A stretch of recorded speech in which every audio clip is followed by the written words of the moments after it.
Inuman Session Volume 3. At ang gaganapin nila sa 9 degree north or Cozy Cove, no?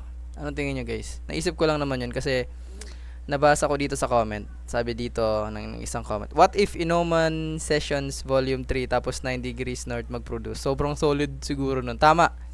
Tama ka, idol eh. Kaya nilike ko nga yung comment niya. So diyan ko naisip yung idea ng video na to. Sinearch ko guys kung kailan yung unang Inuman session nila. Ito nga, 2004. Yan, ito yung mga kanta nila. Buloy, Lutong Bahay, Maniwala Ka Sana.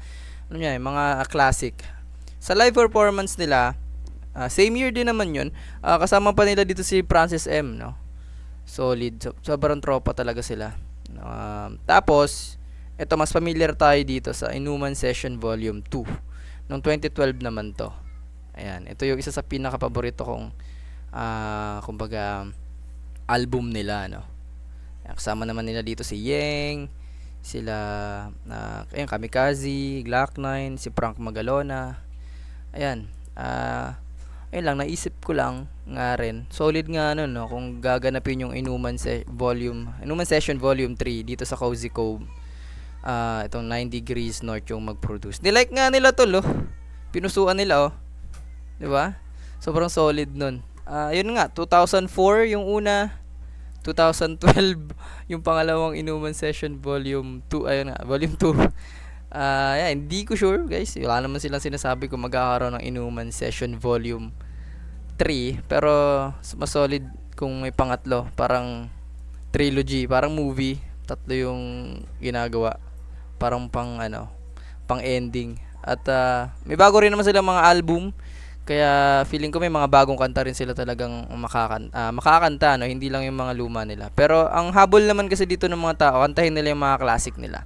Kung sakali mang makakanood ako, 'di ba? Gusto ko marinig yung Halaga, Buloy, yung Maniwala Ka Sana, Silver Toes, Your Song, Sala, yung live, no?